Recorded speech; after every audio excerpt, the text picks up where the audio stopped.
Edward scolded the twins severely, but told Gordon it served him right. Gordon was furious.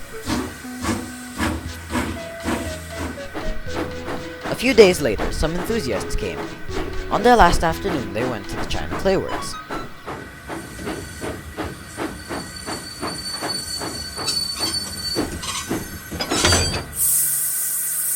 Edward found it hard to start the heavy train.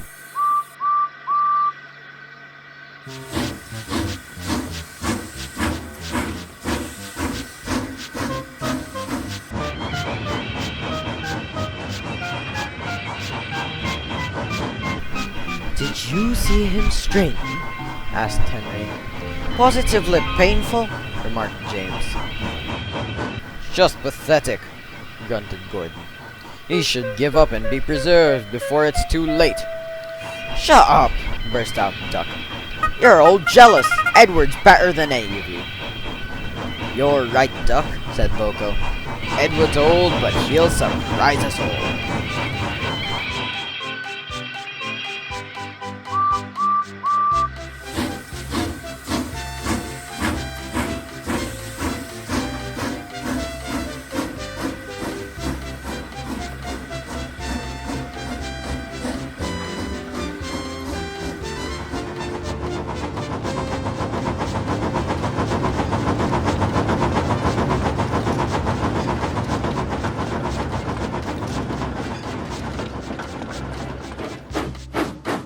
Bill and Ben were delighted with their visitors.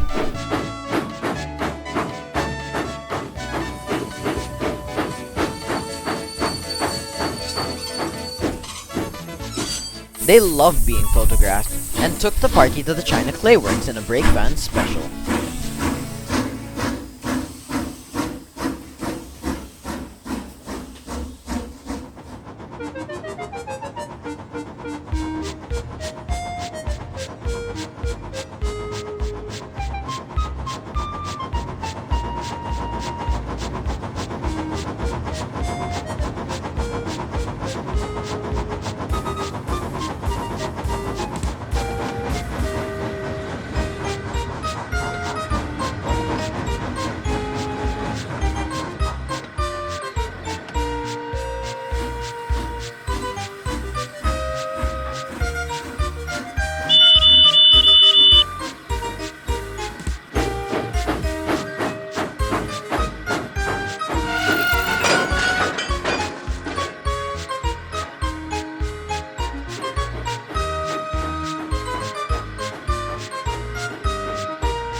On the way home, however, the weather changed.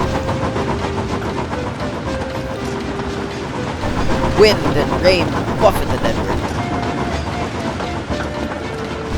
His sanding gear failed, his wheels slipped, and his fireman rode in front, dropping sand on the rails by hand. "Come on, come on, come on," panted Edward breathlessly. "Oh, this is dreadful." But there was worse to come. Before his driver could check them, his wheels slipped fiercely again and again. With a shrieking crack, something broke and battered his frame and splashers up and out of shape. The driver braked the train to a halt while he and the fireman got down to inspect the damage.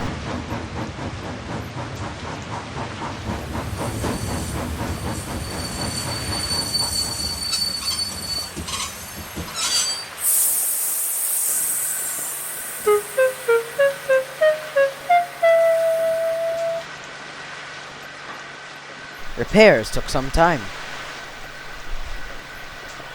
"Well, old boy," said his driver at last, "one of your crank pins broke, and the side rods damaged your frames and splashes."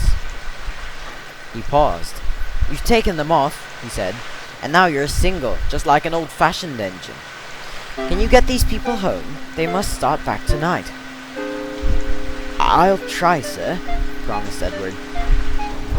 They backed down to where the line was more nearly level.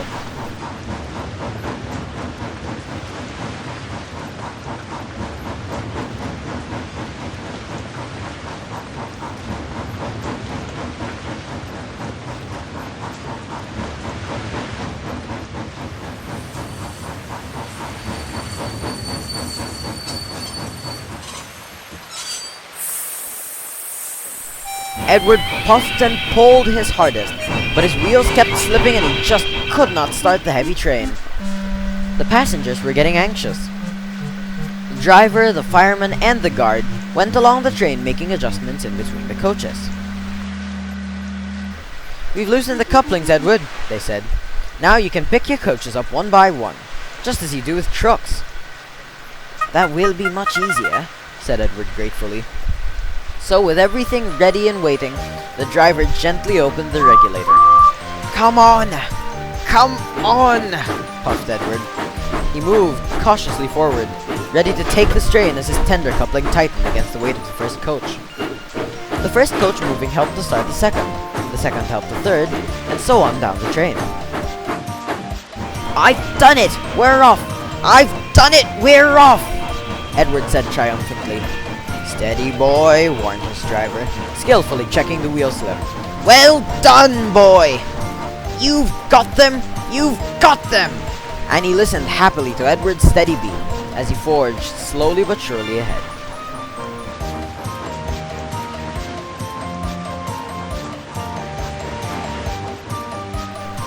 The fat controller paced the platform. Henry, with his special train, waited anxiously too. They heard a hoarse, then battered, weary but unbeaten, Edward steamed in.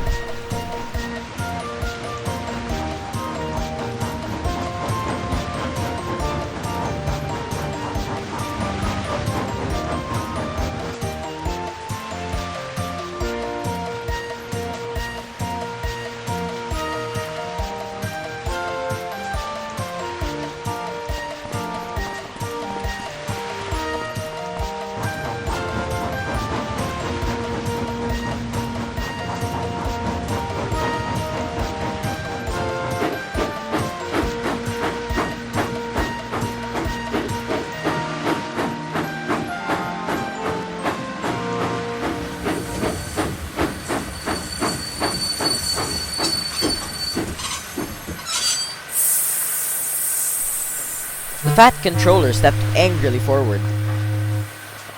He pointed to the clock, but excited passengers swept him aside. They cheered Edward, his driver and fireman to the echo, before rushing off to get in Henry's train.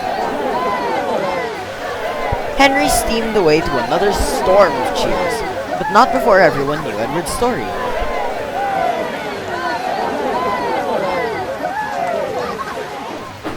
Edward puffed thankfully to the sheds.